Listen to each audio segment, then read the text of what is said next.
Welcome once again to one of the most entertaining podcasts on the internet.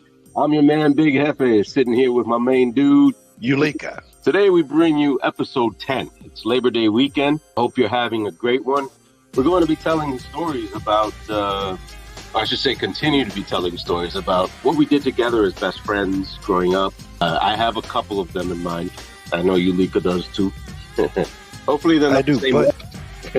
But I have a question for you. I thought episode 10 was like the second half of the one that we did with Rob and Al.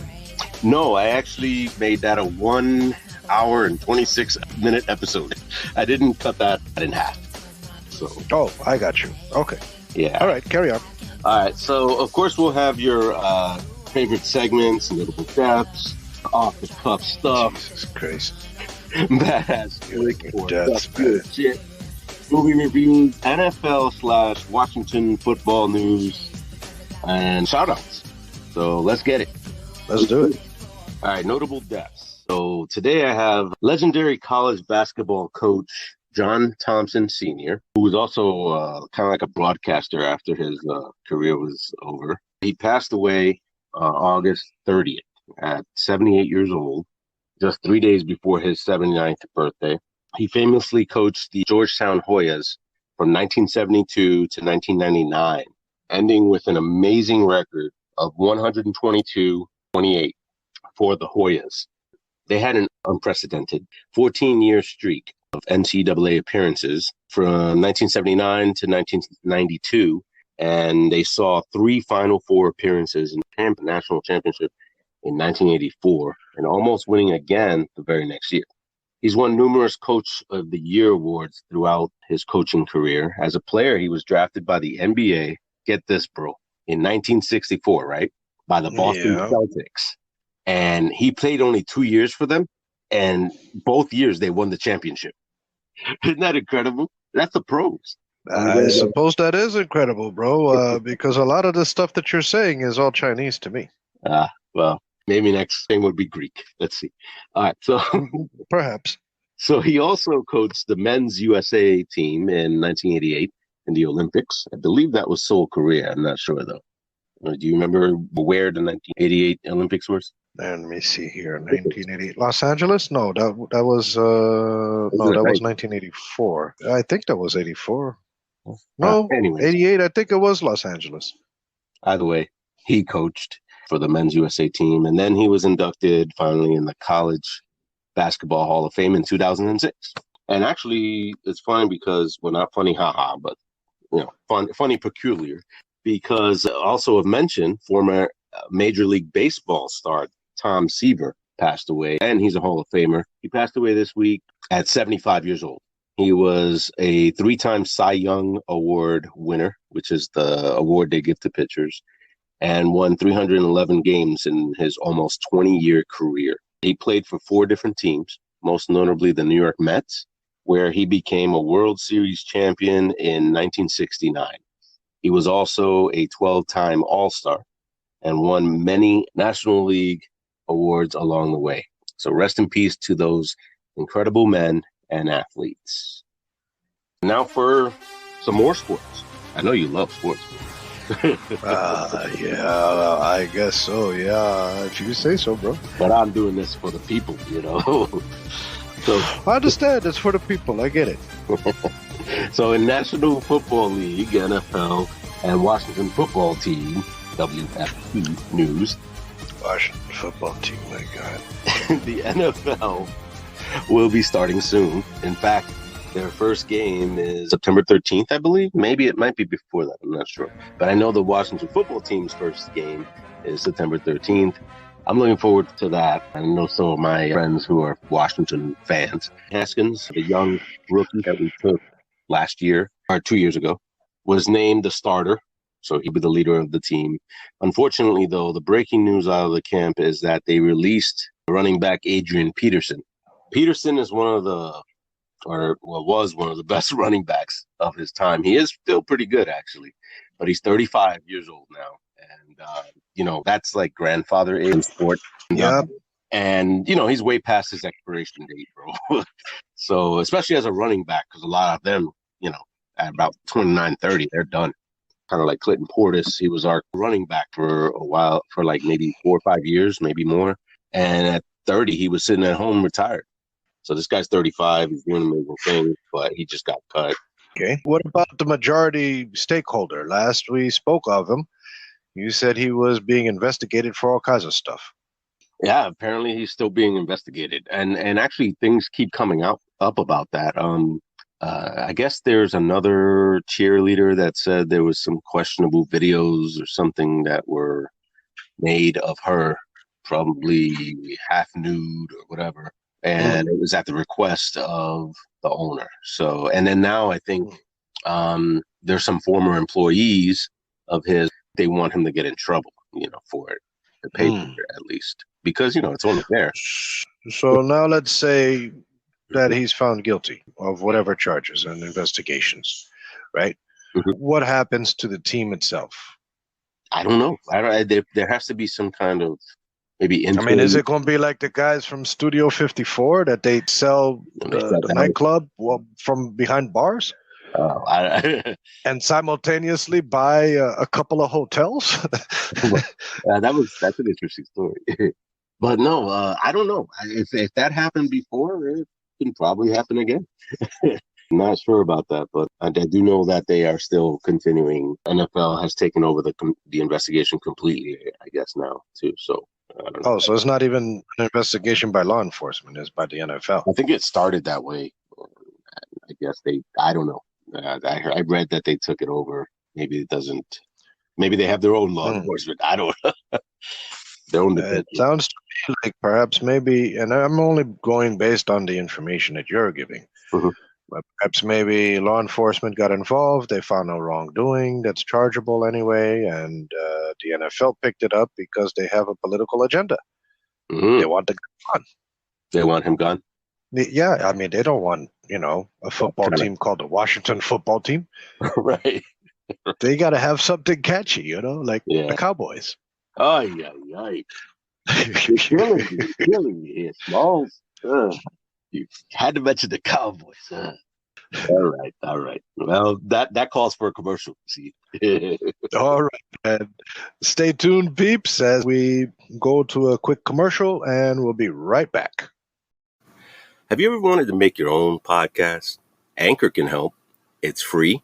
The creation tools allow you to record and edit right off your phone or computer.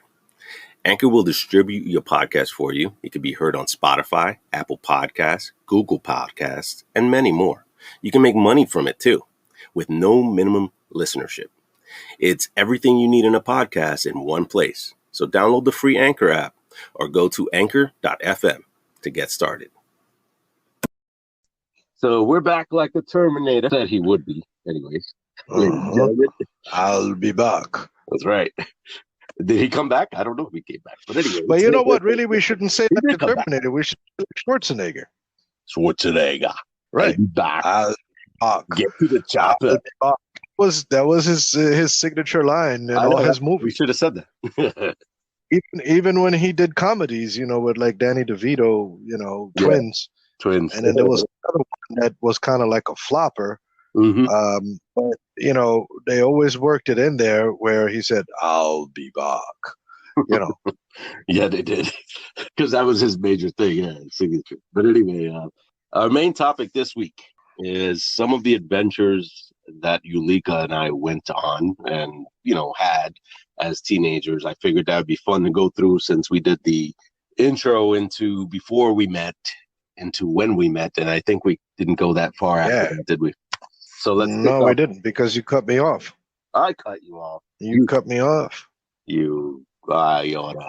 Right. You spoke for like an hour and a half, and then you're like, "Okay, bro, you got 2 minutes." So you know what?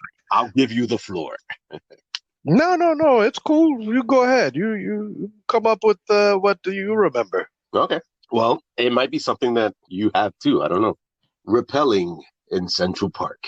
I remember. Oh man, rappelling. Yeah, I love that. When you, you had this camping gear, the ropes, what do they call those things, bro?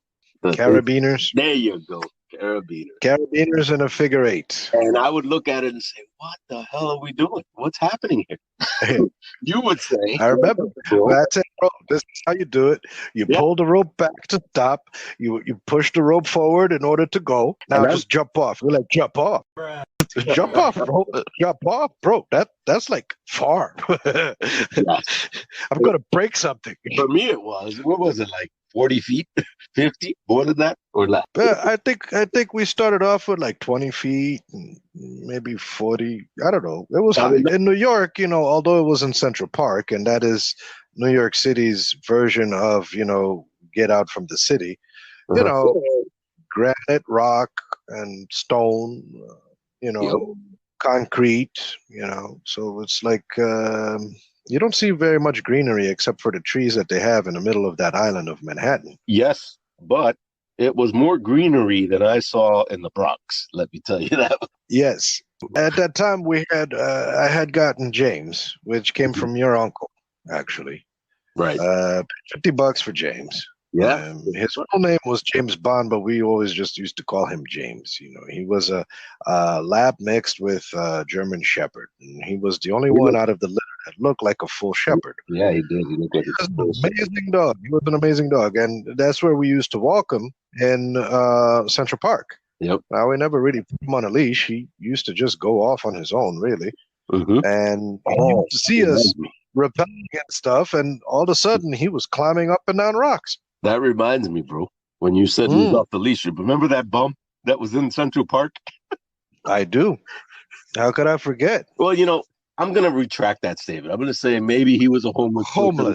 Yeah, he was a homeless person, yes. Yeah, you have to be sensitive now. So back then, though, he was a bum, okay? But yeah. But anyway, what did he do? Tell us that story, bro. Well, and then what happened is that I used to walk James at all hours of the day or night in Central Park. I always felt safe with James, Plus, I was younger and stupider, so I didn't sense fear anywhere. And that particular evening, it was nighttime, maybe around 11:30, 12 o'clock-ish, maybe. I took James for a walk, and we walked from the Mission over to the lake. They have a lake in Central Park, and James used to like going into that lake. James kept running around and around and around, and it was time to go. So I would just start walking back, and there's the amphitheater that you pass. I don't know if you remember that amphitheater that they have in New York, in Central Park. That was lit up? Right, exactly. Now, during the day, they have concerts there. A lot of amateurs go there. A lot of people hang out there. They have street shows and stuff like that. But at nighttime, that amphitheater stage is actually where a lot of homeless go to sleep. To sleep. Yeah. Oh. And so what happened is I was walking, as I normally did with James. I would just keep walking. I wouldn't really, go chasing after him or anything like that. And I would whistle. I would whistle for James. Right. And he would come running and find me. That was a game that we used to play with him when he was a puppy, a small little puppy. In fact, I did that with Roxy, with Tabby. And so they always respond to my whistle and they come to me. But James, I used to do it with much longer distances, living in the city, in a city-like environment, you don't have the benefits of a real backyard or a big front yard and, country-like, you don't have that benefit. So you have to walk the dogs multiple times a day. So with James, I whistled and whistled and whistled really loud, and some guy had shot off a couple of words. And I responded back in good New York fashion, like, fuck you, or some shit. Hey, fuck you! and he attacked me. I did have a leash. The leash was a metal chain leash because James, being a younger dog, like most dogs, got a hold of his leashes and, would chew him up. Chew him up. Yeah. So I got a metal leash, a chain leash, to be able to have a leash that would last me a little bit longer. Yep. So then this guy came running off of the stage. I was like, "Oh shit, here he comes!" And I whistled even more frantically for James, you know. Yep. And the guy came, and he bum rushed me, and I fought him off as best as I could. And of course, the next thing I heard was these nails scratching the ground and a big growl, deep growl. And then all I heard is nothing but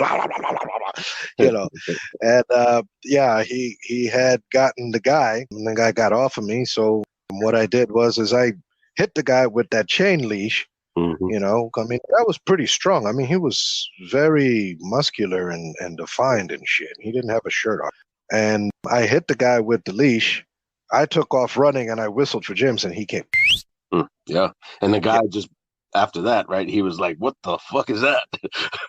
I just never, I never saw the guy again or heard from him or anything like that. And I just kept up my routines, kept walking right through, close by that amphitheater, no problem. Yep. And like I said, we rappelled around there.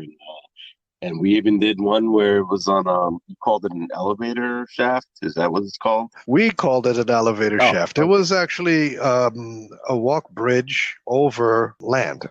Right. So that wasn't. But that land, if we were to fall from that bridge, we would have hit concrete because that's New York City. Concrete jungle, man. Yeah, even in the what we called the jungle, which really wasn't. It was just a glorified park. They have concrete walkways. Yeah. Yeah. Which could actually be pretty cool, but now with the crime and everything. Might want to watch out. As a matter of fact, I don't know if you remember this, bro. When he was a puppy, I had gotten this book on how to train dogs to be attack dogs and stuff like that, right? And he was really, really small. So, of course, his teeth didn't really hurt or anything like that. And I used to say attack, and stuff like that. Mm-hmm. And then I kind of just, forgot about it because to him it was just playtime, and he never took it seriously. And then one day we were just joking around, you and I, in Central Park with James. I pointed at you and I said, attack. I don't know if you remember. He ripped up your shorts. I was like, oh, shit. Was that the time I shit my pants? No. And then even with like Jonathan in Maryland, we used to spell it out, ATTACK. Right. And then after a while, ATTACK, James learned to spell. Yeah, and they do.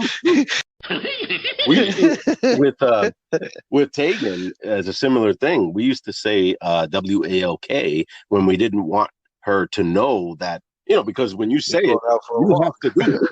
Yeah, exactly. But then she got used to the go for WALK, and we couldn't say that anymore. And so we kept calling it a W, but then she knew that too. It was crazy how they learned, bro. Was a big one. Car ride, man, they know. Yeah, it's funny how they know, man. It really is. So anyway, another story that I have, and this is my second story. The rappelling thing was fun, by the way. It turned out to be fun, and I didn't fall, but I was freaking petrified, man. I was petrified. Yeah, but you got good at it, bro. Yeah, I think I got a little better, yeah. But I wouldn't say I'm not Bear Grylls, that's for sure. Well, but if you came across a Bear Grylls type of situation, you would feel confident enough that you could do it. Probably. I think the only concern in your mind, I think the only concern in your mind that you would have in a Bear Grylls type of situation is, will my knot hold? Yeah. Because Bear Grylls, he ties rope to a little rock and then puts it between two other rocks, and he says, don't swing too much. Okay. It's like crazy, man. Is that the point of rappelling? Yeah, exactly. Yeah. But I'll tell you this. For years I've wanted to take my kids rappelling. Oh boy. But that never happened. That never happened. The closest that I could do to that, it wasn't even rappelling. It was more like like rock climbing?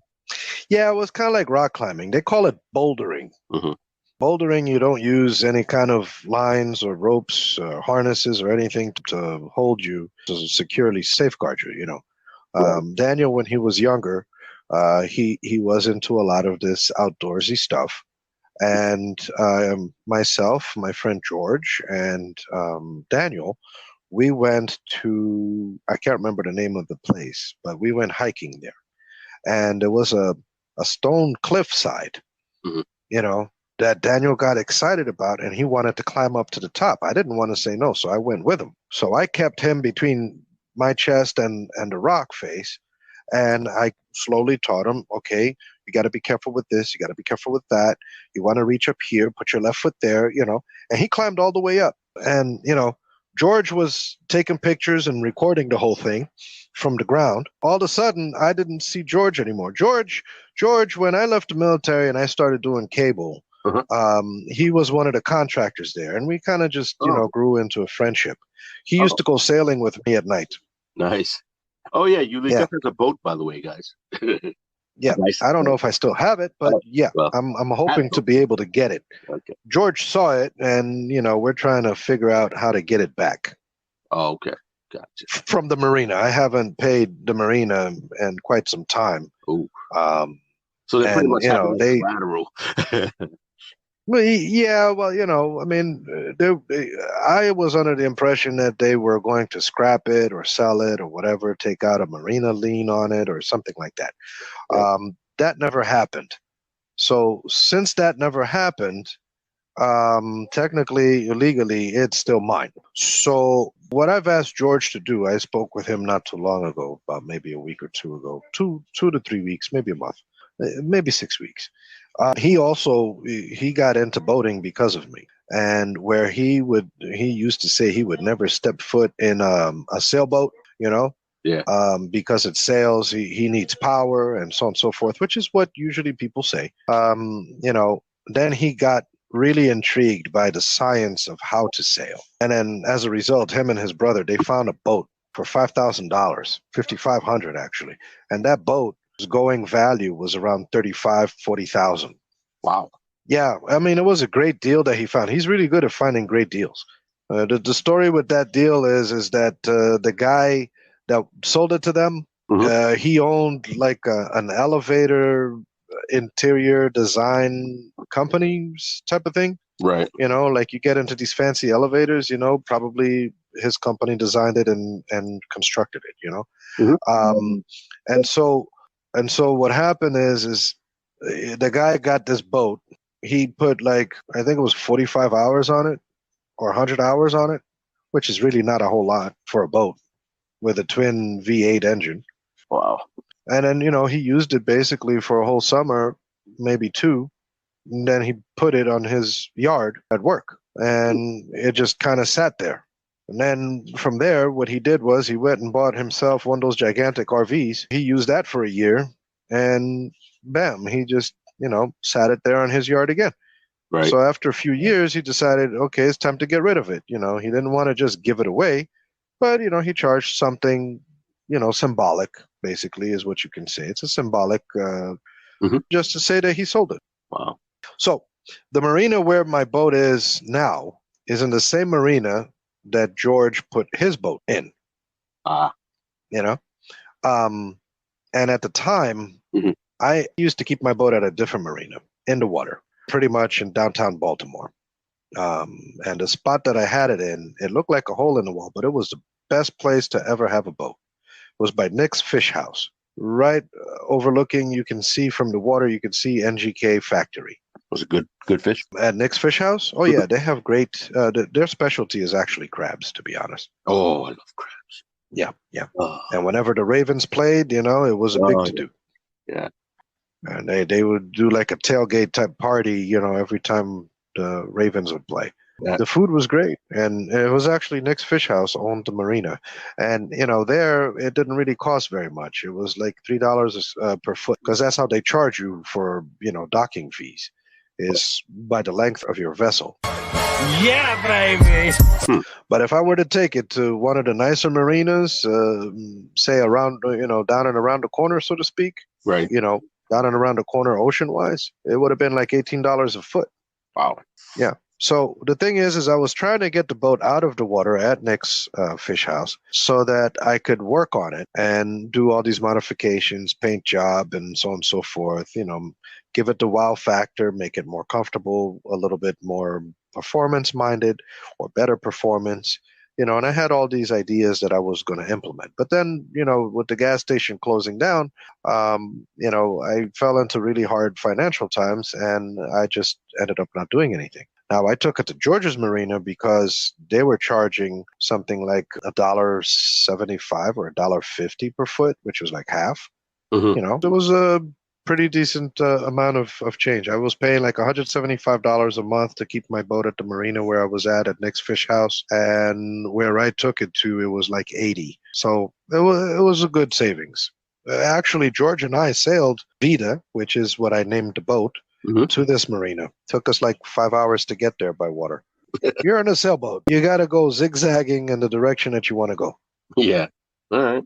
And yeah. So did you actually, in a nutshell, that's kind of like what happened there. So since you had a sailboat, you didn't need an anchor? I did have an anchor. You did? I did. I did have an anchor. I had an anchor in one of the hatches. It was kind of like a storage hatch, if you will, on the deck, on the cockpit. And but I never used it. Never had to. Came with the boat.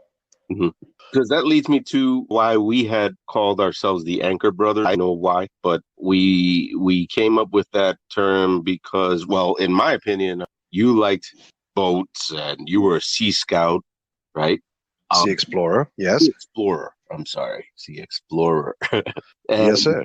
Yes, sir. And, I thought that was cool because you actually did a lot of things at, 14, 15 that a lot of kids would never dream of doing. Actually, I was 16. Oh, you were 16? I didn't know about them. Oh, yeah, wow. I was 16. Yeah, and I know at the end of it, you were wishing that you had started way sooner and knew about it. All I needed was 6 more months, bro. 6 more months. If I had started 6 months earlier, I would have been one of 4. I would have been one of 4 to have achieved the highest honor in sea exploring, which was quartermaster. But you aged out. What happened? I aged out.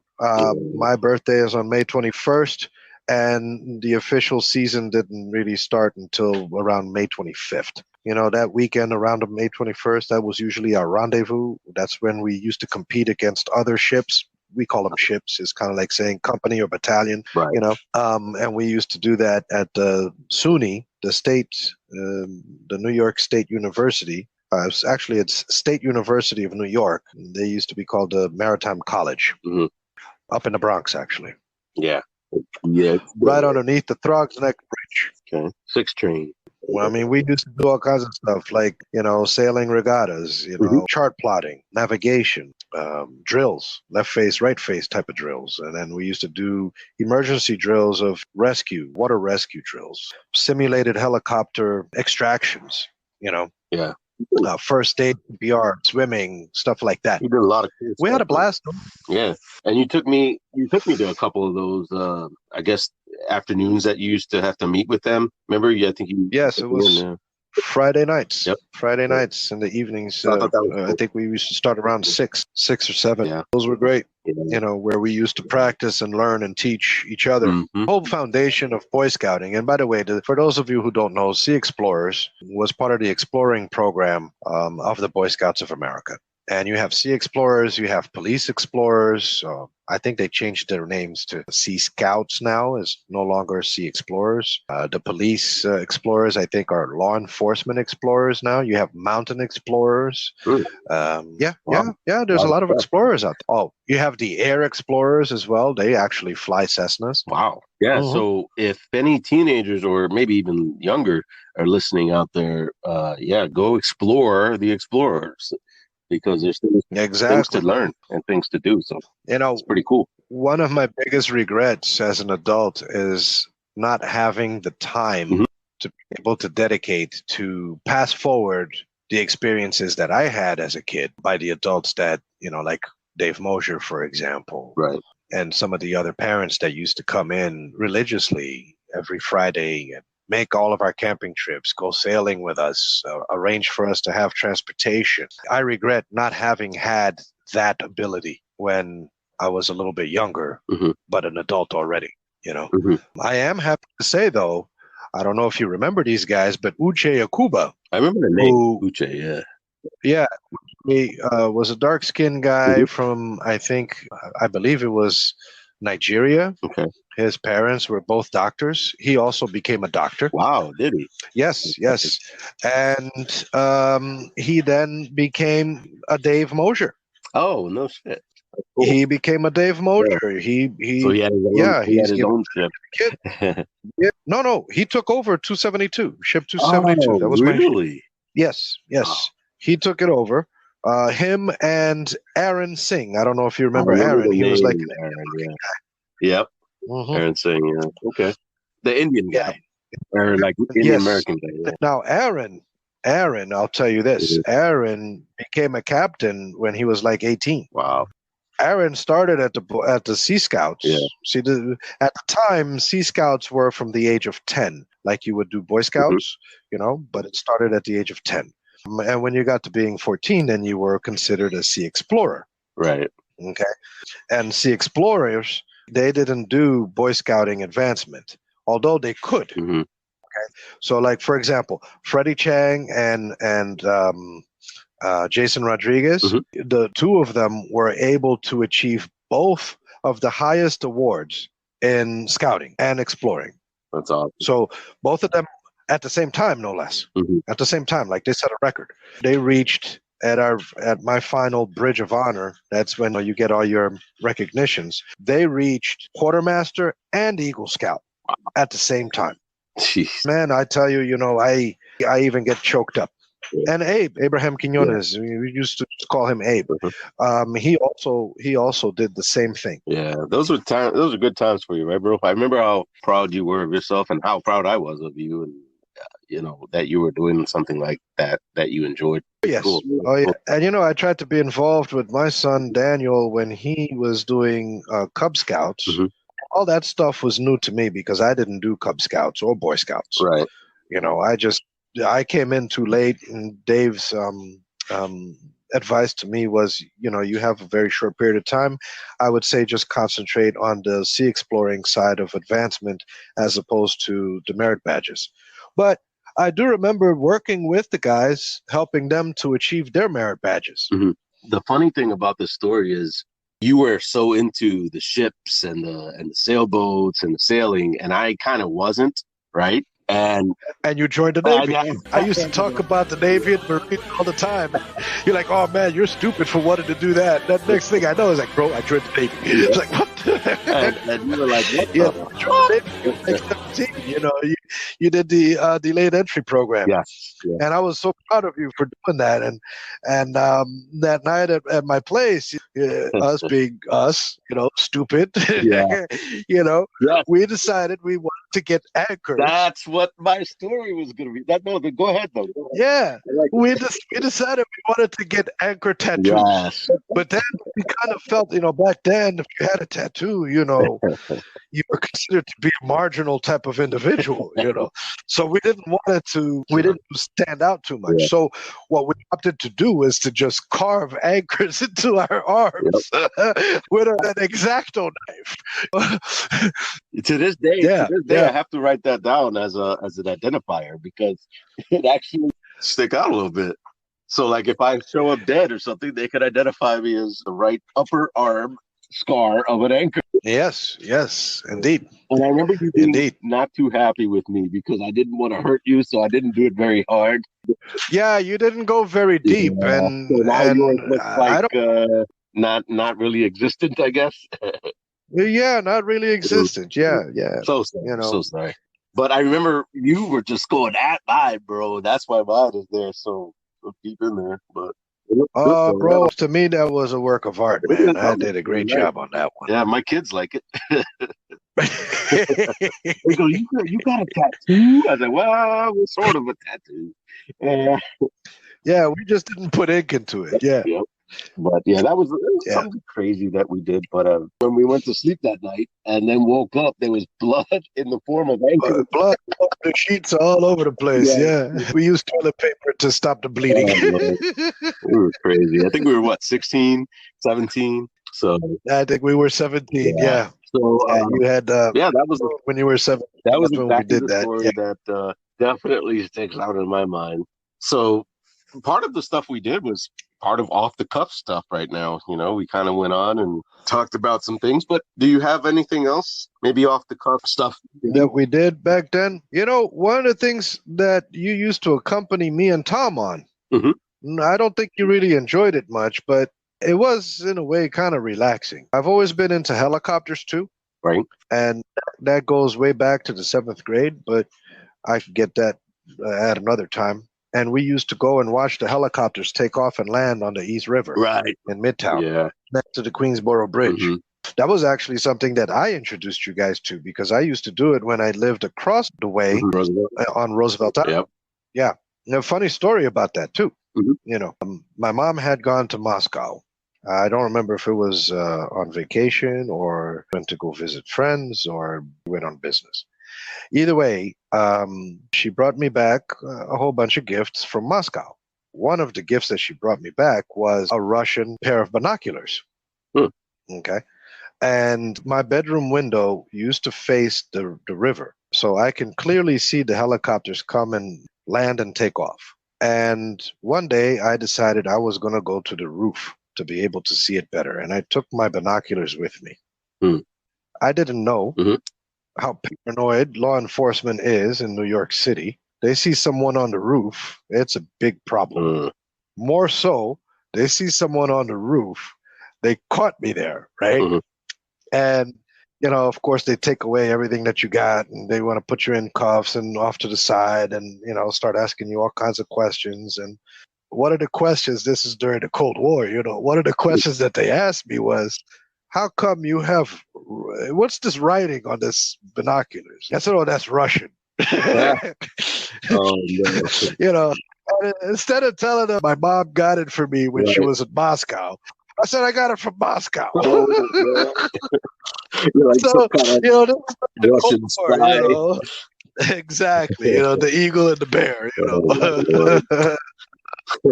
And then I told her, my parents are diplomats, that's just one more, red flag. And then I was like, maybe I should shut up. Yeah. Can I have a room? Wow. That's funny. Yeah, my thing with off the cuff stuff, I'm gonna say that I'm sorry to Al from last time that we had him as a guest, because he didn't get to finish his story about what he moved. Well, Al left me hanging too, because I wanted to hear his story. Well, yeah, but I think with everything happening, I guess we all got distracted and went into Rob's world, and and we went into different things. So. Anyway. Well, Rob is very passionate about it. Oh, and I love it. And I think, actually, I had good feedback for Rob, and I told him about it. My friend Rufat, who I'm going to shout out later on, he tells me, and he's speaking of Russian, he speaks Russian. He's from Uzbekistan. So, Uzbekistan, huh? Yeah. So, he's a really good guy, man, and I'm really good friends with him. Nazrovia. And he would love that you're saying stuff in Russian, because all I can say is spasiba, which is thank you, kaktila, which is how are you, or how are you doing. Tavarish. I don't know what that is. What's that? Comrade. I know harasho, which is okay. I know privet, which is hello. Well, how about hui? No, I don't know that. What's that one? Dick. Is it? Yes. I bet he'd be laughing right about now.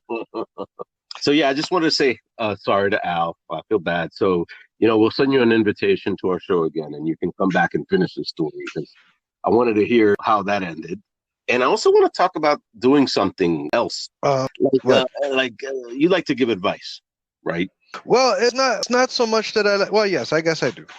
Okay. Well, I mean, I do too, in a way. I'm not, the best at giving advice, but I think sometimes I feel like I can, answer somebody's dilemma, even though when it comes to my own dilemma is hard to, a lot of times we're good at giving advice, but then in our own lives, we're like, oh man, what do I do? Funny you say that, bro. throughout my 20s and 30s, I was very good at giving people advice as to what to do with their money. Oh, yes. I was horrible at it. It's like the psychiatrists and psychologists being good at making a family well mentally and emotionally, but then in their lives, they're all in shambles and bad relationships. Yep. I totally agree. So I was thinking of doing a Dear Abby type of thing on here. What do you think? Oh, you could. I don't know if I'll be able to give advice to every situation, but most definitely I'll be a warming ear. I will They listen. can say, dear, instead of Dear Abby, Dear Big Jefe ULIKA, send it to Off the Cuff. Or Dear Off the Cuff. Or Dear Off the Cuff, yes. And they can be anonymous if they want, make up some email address. You don't want to be acknowledged. Right. And send it, or send us a message on Instagram. I know you're on Instagram, right? At ULIKA. No, I actually haven't been on social media for a good 2 years. Well, then the best thing to do, people, if you got a dilemma, just send it all to a situation that you need help on, or maybe could use some advice. Yeah, send it to offthecuffpodcast@gmail.com. Or even if you don't need the advice or any of that stuff, want somebody's perspective, and you just need someone to play devil's advocate, we're your guys. Hey, we can probably call it devil's advocate. No, because then it would just be devil's advocate, wouldn't it? Then it wouldn't be advice. Right. But sometimes, people are trying to make a decision as to which direction to go with something. That's true. Right? And they already have the idea, but they just want to be able to talk it out so that they can make their decision, and sometimes playing devil's advocate, because people tend to lean one way more than the other. Right. So you play devil's advocate to kind of help them to answer the questions that maybe they haven't thought of. True. Very true. And that in itself would be considered as advice, maybe. Yeah, let's do it. I think, come on, people, write in and let us know your situations. We'll review it on the show and talk about it. Okay. So we're adding another segment, the Dear Off the Cuff segment. Yes, Dear Off the Cuff. There you go. Mm-hmm. So we're going to take a pause again right here and come back with our badass flick or just pure shit movie and TV show reviews. So stay tuned. We will be right back. Off the Cuff. Put your pinky rings up to the moon. Girls, what y'all trying to do? 24 karat magic in the air. Hit the toe so clear. Look out. Pop, it's showtime. Showtime. Guess who's back again? Oh, they don't know. I bet they know as soon as we walk in. Showed up. I'm wearing Cuban links, designer mix, Inglewood's finest shoes. Don't look too hard, might hurt yourself. Known to get the color red, the blues. Shit. I'm a dangerous man with some money in my pocket. Keep up. So many pretty girls around me and they're waking up the rocket. Keep up. Why you mad? Fix your face. Ain't my fault they all be jacking. Keep up. Players only. Come on, put your pinky rings up to the moon. Girls, what y'all trying to do? 24 karat magic in the air.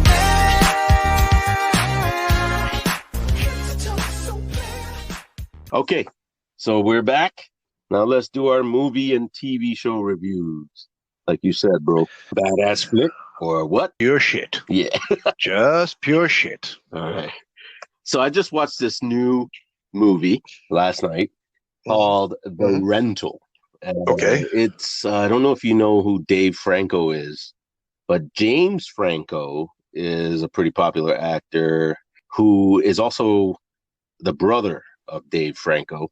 And Dave Franco did a few roles, starred in a couple movies or co-starred, whatever. And then he decided to take his talents elsewhere. So this is his first directorial movie. So it's his debut, basically. And so I figured I'd check it out. It starts off really kind of slow, kind of developing the characters and stuff like that, which every movie kind of has to do so you can be more vested in what happens to them, right? And kind of care about them. So I think that's what he was going forward with that. And then it gets creepy. And then it gets really serious and intense towards the middle of the end. So it's kind of like a build-up. movie, right? It's supposed to be a horror, psychological thriller, that type of thing. So I love those, obviously, The Man of Death. And it was about two couples.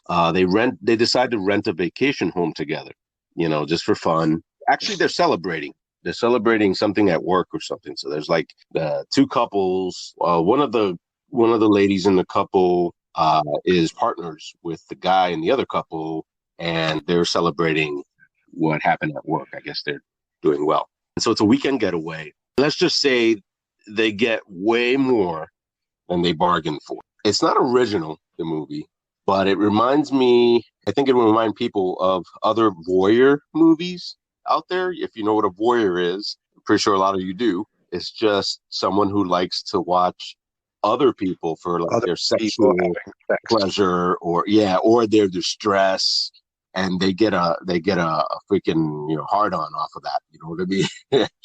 And so let's just leave it like that, because I don't want to ruin the movie if you want to go watch it. I believe, I'm not sure if I don't think theaters are open now because of COVID, but I watched it on Fire Stick. You might be able to find it under streaming and stuff like that. So yeah, it's good. I think I'll give it 3 out of 5 stars. It could have been better, I think, without giving away the ending and everything like that. But I think that could have been better. But the movie itself was good. I think if you want to have a good movie night. And now it's time for shout out. I want to give a couple of huge shout outs to a couple of my good friends and faithful listeners, Rufat and my Instagram buddy, Justin Stolis. Both very wise and very supportive and empathetic individuals. Glad to know them both. Thank you guys for your friendship and for listening continuously. We really appreciate that. And in closing, I'm going to go ahead and say that'll do it for us at Off the Cuff. Thank you all so much, as always, for listening and having fun with us. We hope you enjoyed it and keep tuning in. Make sure to check every week for new episodes on Spotify, Google Podcasts, and apps like Anchor, Breaker, and Radio Public. Join us next time for some more fun times. Till then, always stay safe and healthy.